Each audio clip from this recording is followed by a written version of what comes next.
I can do this with my eyes closed. It's too easy. Too easy. I can do this with my eyes closed. It's too easy. Too easy. It's too easy. I've been there, done it, seen it. Boy, all that like Kenan. Still got crack, they fiendin'. Flow still hot like Phoenix. Shine so bright, I'm gleaming. This off top, I'm tweaking. Fresh out the rat like Neiman. And I'm still tryna fight my demons. But we all gotta act like Tina. That's why I gotta ride with the Nina. Outside, it's a war going on. Maybe put my hands on my head like the Macarena. They want you walking on board like Kima. And give an F to you like John Cena. Putting blood on the brand new Beamer. Tryna earn they stripes like Adidas. You get cold when you ride with the heater. It'll turn you to a dog like a Keeta. And expose to a cat like a cheetah. They smoke my partner like reefer. Dímelo porque o no entiendo, mi gente must really need Jesus. They shed real blood, I never seen the crypt and I believe it. It's too easy. Too easy. I can do this with my eyes closed. It's too easy. Too easy. I can do this with my eyes closed. It's too easy. Too easy. I can do this with my eyes closed. It's too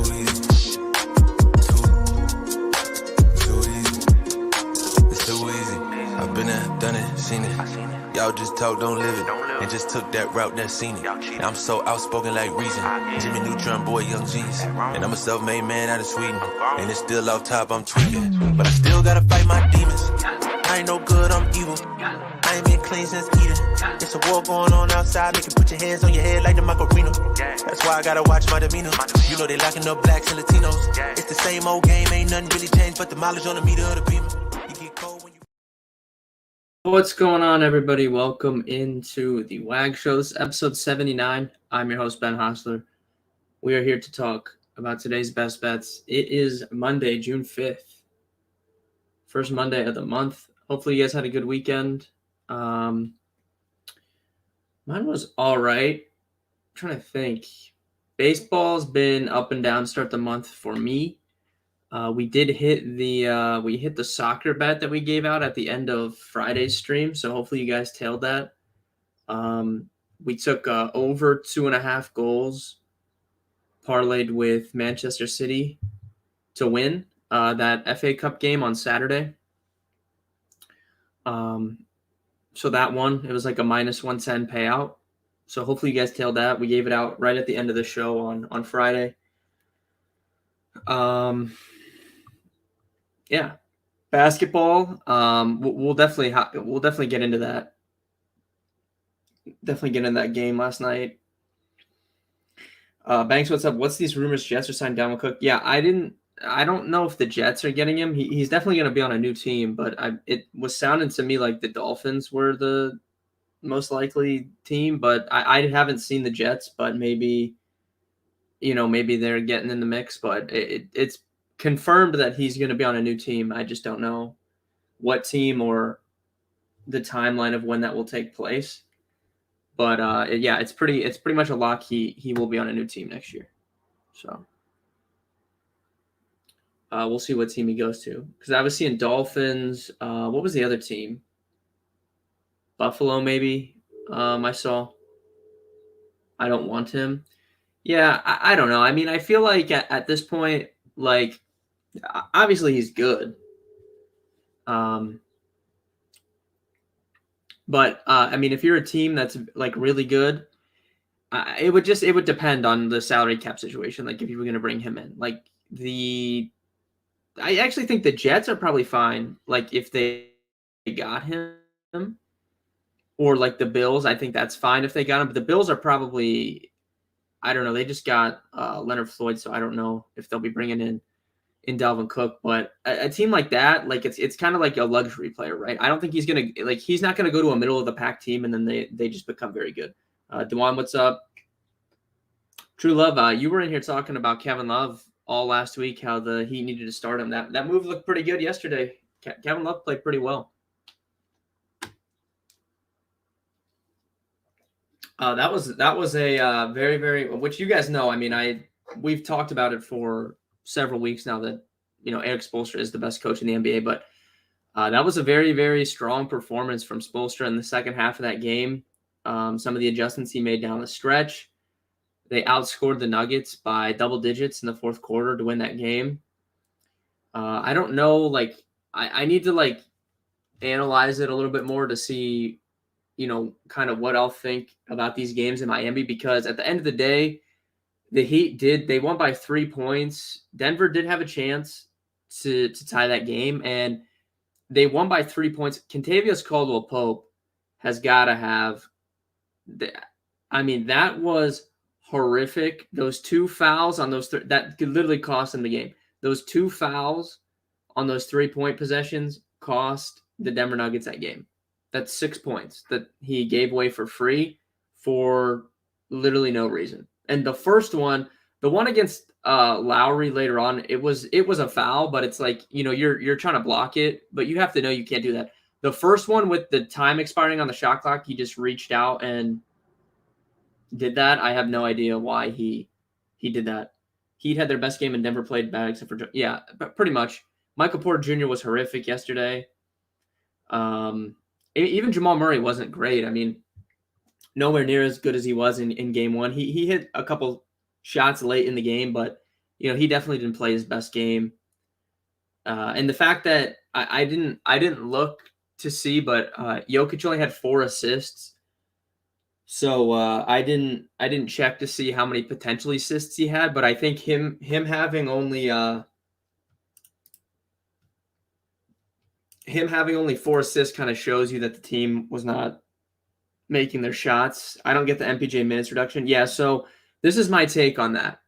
So to me, Michael Porter Jr. is very much a player that he needs to play with confidence to be at his best. When he's making threes, if you look at the first, right, it's very, very, very two completely different stories. If you look at game 1, Michael Porter Jr., and game 2, Michael Porter Jr., right?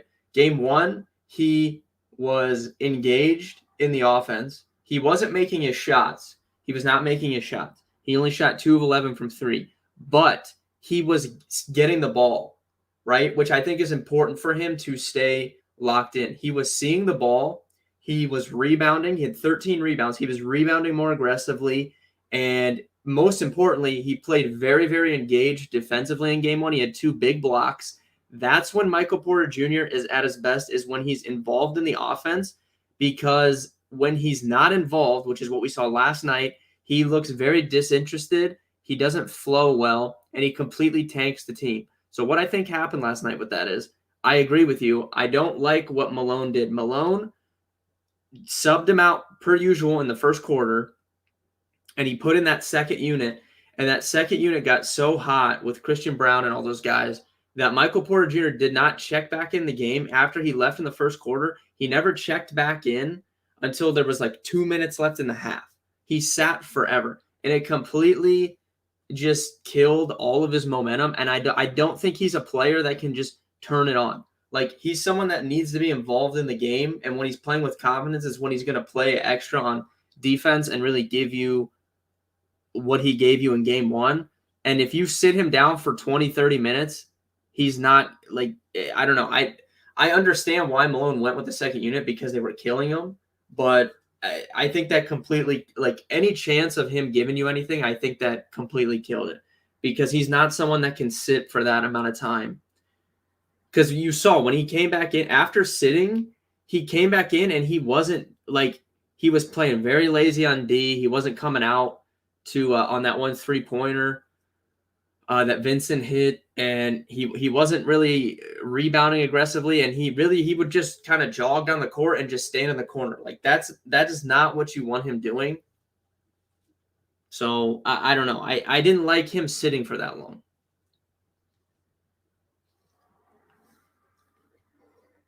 Gordon should have been more aggressive on offense, have Love run. Yeah, I agree. I don't think Denver – look, you can spin it both ways. I don't know. I need to – let me pull the stats up. Let me see here. I don't think Denver played very well, and they only lost by 3 points. I mean, they had that hot stretch, like I said, when the second unit was in, but overall, I really don't think that they played very well.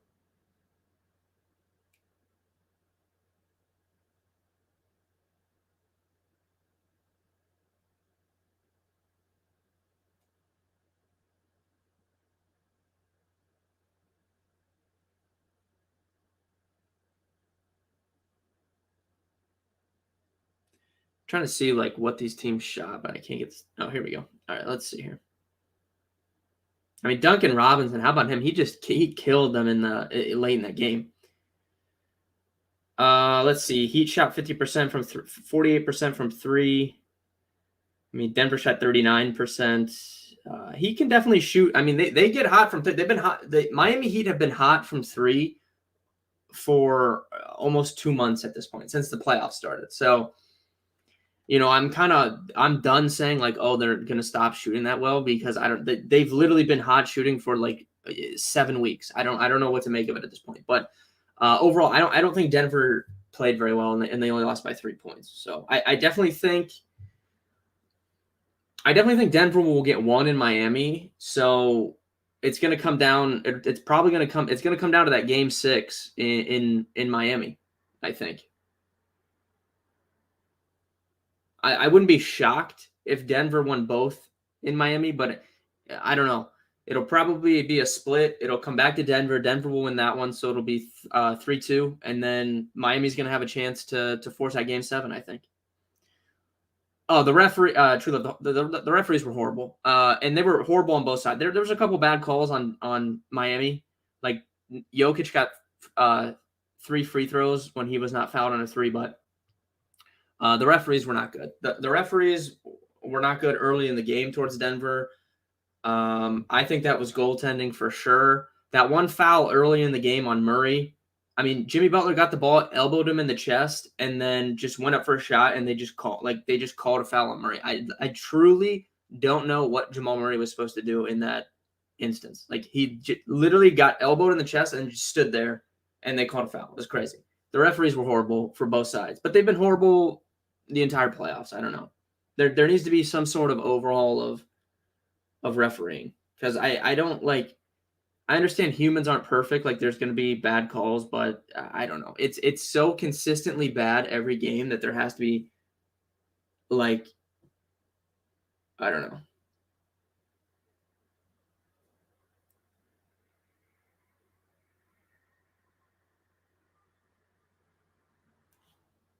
Horrible. All right. So we don't have any basketball to talk about. There's hockey tonight. Let me see what the line is. Vegas is minus 140 in the hockey game tonight. So we have a little Stanley Cup. And then we actually have a pretty small baseball slate. There's not a ton of games. So we're just going to run through the baseball slate.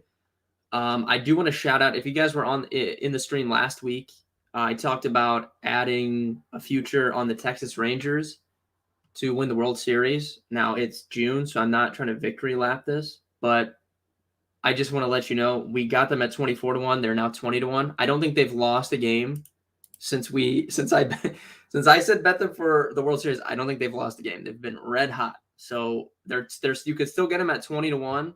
So if you want to sweat out the Texas Rangers future, I would get on it now because if they win a couple more games, they're going to dip down into the teens. You're not going to get 20-1 much longer because they already, when we made the bet, they already were 18-1 on DK, but FanDuel had them at 24-1.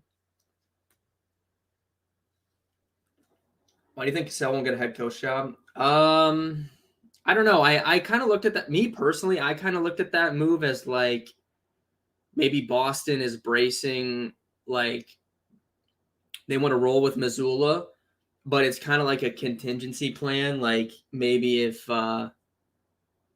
if things go south, they can kind of get rid of Missoula and have someone there that they don't have to like find someone mid-season or something. That's kind of what I was looking at.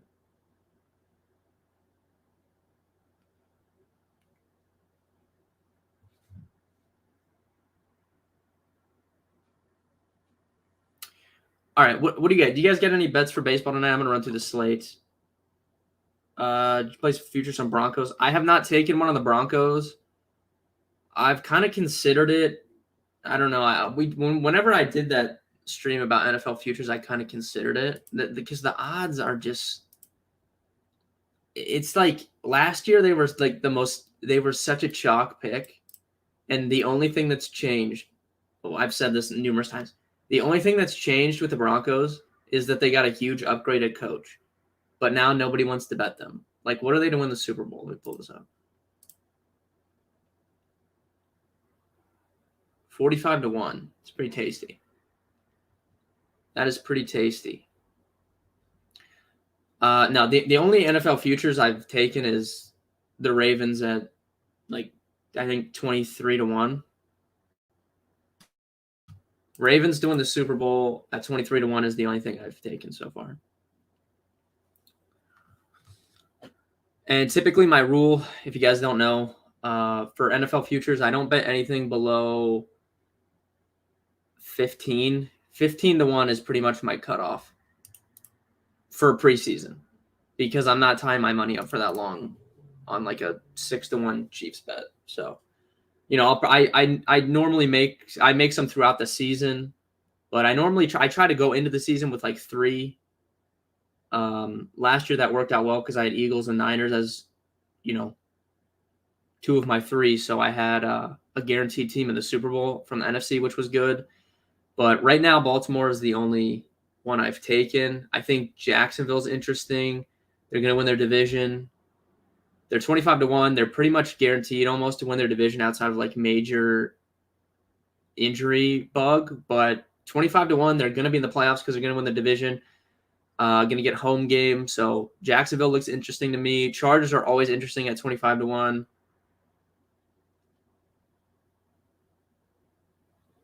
Dolphins are interesting. Jets, if I could get Jets at 20-1, I would be very interested, but 16 is I'm still interested at 16. Let me look on DK. I only have FanDuel pulled up. FanDuel, they're 16. Let me see what they are on DraftKings.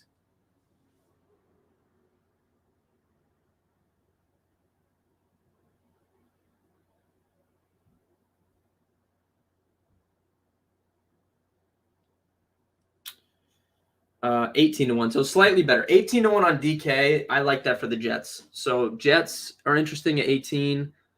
Jags, Chargers. That's probably about it, to be honest. Rays moneyline drop. What was it before? I see it at minus 145. Oh, you mean on the thing here? Yeah. Yeah, little movement towards the Red Sox. We'll segue into baseball here, but yeah, they opened minus 150, minus 140 now. Yet, you know, all the money's coming out on him. So,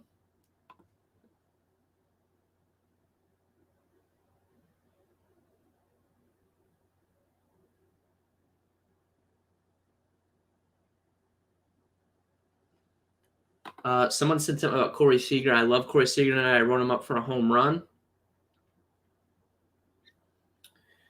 I think it's a really good spot for Texas tonight. I think I like the over in that game, which we'll talk about it when we get to it. If I was looking for a play, but yeah, I think it's a great spot for Texas tonight.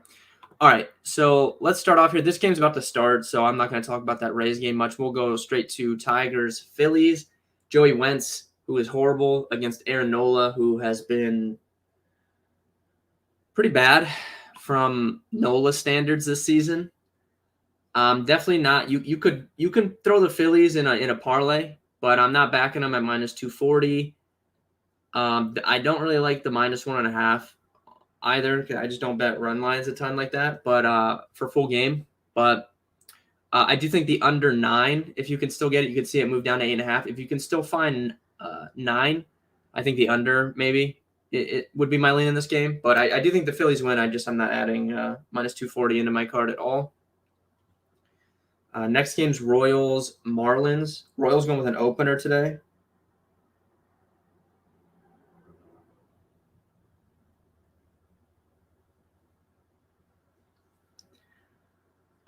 Garrett is actually one of the Marlins' like better pitchers. I mean, you could honestly make the case he's been their best pitcher this season, him and Luzardo, because Sandy's like really struggled. Hernandez as the opener, I like. He's been nasty out of the bullpen for the Royals. You can see that that line is moving towards KC despite 84% of the bets and 80% of the money on the Marlins.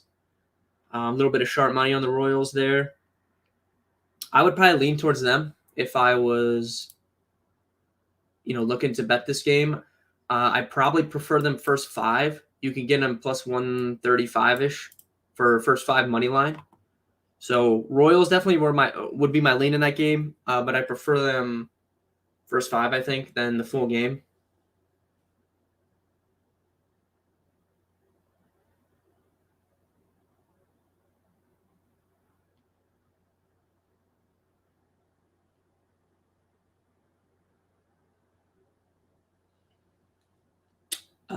Someone said I like the Royals. I'm on the Okay, so we have one person in chat on the Royals and one person on the Marlins. Someone needs to be the deciding factor here because I'm on the Royals, and when we have one person on the Royals and one on the Marlins. So someone else post who they like in this game. We need a deciding factor before we move on.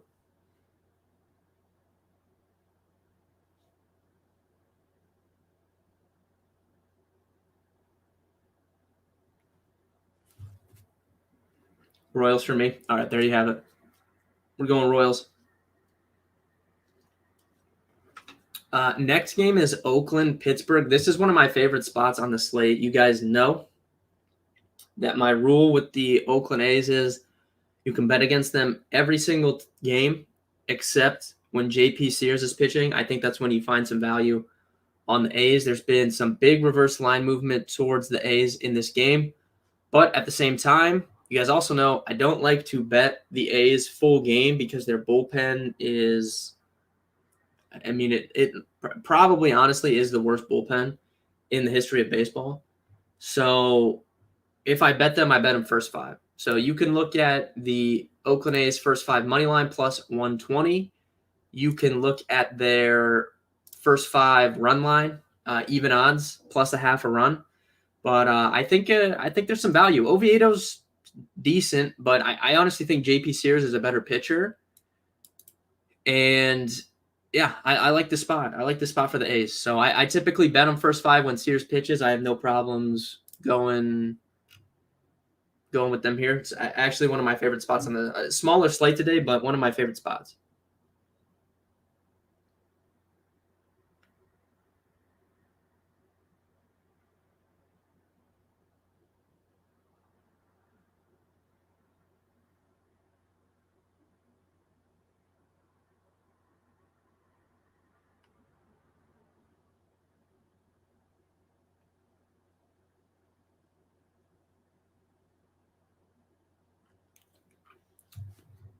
Someone else said they like the A's. All right, I'm glad we're on the same page.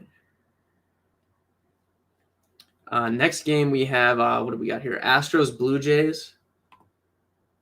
Bielak against Manoah. This is another one of the spots that I like today. I like Houston, man. Getting Houston as an underdog here against Alek Manoah just feels like I feel pretty confident in that.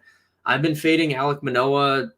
I mean, pretty much every start after his first 2 or 3 starts this season. And I think Houston, I mean, Bielak isn't great, but you can't convince me that Alek Manoah is better than Bielak. Alek Manoah has been arguably the worst pitcher in baseball this season. Now, Toronto is at home, but on top of that, Houston, I think, wins the starting pitching matchup, and they also win the bullpen. I mean, Houston's bullpen edge over Toronto is significant enough that I would factor it in, I think. So I think getting Houston as an underdog here, we got them at plus 104 for premium members today, which I think was pretty good because it's down. They're minus 104 now. So we definitely got some CLV there, but I'll bet against Alek Manoah every time he starts. I don't care where the game is. So I think getting Houston as an underdog here is really smart, and I like betting Houston. You can bet them first 5, or like I said, for the full game because I do think they have an edge in the bullpen as well. Milwaukee, Cincinnati, Julio Teheran against Abbott. Abbott is making his major league debut, I believe. He has big-time strikeout stuff in the minors, striking out over 30% of batters faced in the minors this year. He is a lefty. Milwaukee, we know, has some struggles against lefties. They strike out a lot against lefties, which is why you're seeing someone making their major league debut as a minus 130 favorite here. I don't know, though. Julio Teheran has actually impressed me. He's looked pretty good in his first couple starts since coming up for the Brewers after he was out of baseball for a while. But I don't know. I don't know what to make of this. I understand why people want to bet Cincinnati here with Abbott going. Maybe I would lean towards the under 9.5. but it can just go either way. I do think that Abbott's strikeout prop at 5.5 is a little low, so I think I would be comfortable betting that maybe as my favorite play from the game. But I'm going to be staying away from that one, and just we'll see what happens. Cardinals, Rangers, like I said, I like the offense here. Adam Wainwright and Martin Perez. Wainwright's been horrific this season. I've bet against him pretty much every start. Martin Perez, Cardinals are very, very good against left-handed pitching, so that's the one thing that gives me pause in terms of betting on the Rangers is just because the Cardinals hit lefties so well, so that's why I like the over here. But I think Texas offense has been on fire. They've been great at home, so good spot for the Rangers, good spot for offense. And then last game of the night, Blake Snell against Kyle Hendricks. I like the Padres here, but I don't ever bet on Blake Snell, so this is probably a stay away from me. But I do like the Padres here, but it's really tough for me to bet on Blake Snell, given how he's looked this season. It's just I like to save myself the tilt. Overall, though, that pretty much does it for the baseball slate today. We'll have a longer stream tomorrow. Probably it'll be a big baseball slate. And we can dive in a little bit more to the basketball game on Wednesday. So if you guys have any further questions, you can sign up. It's around $1 a day. BetKarma Premium, you get access to all of our data, projections, my betting card, betkarma.com/pricing, or just go to the website. It's right there on the home screen. Download the app. It's right there on the home screen. You can find me in the Discord for the rest of the day. And good luck with your bets tonight, guys. I'll see you guys on Tuesday.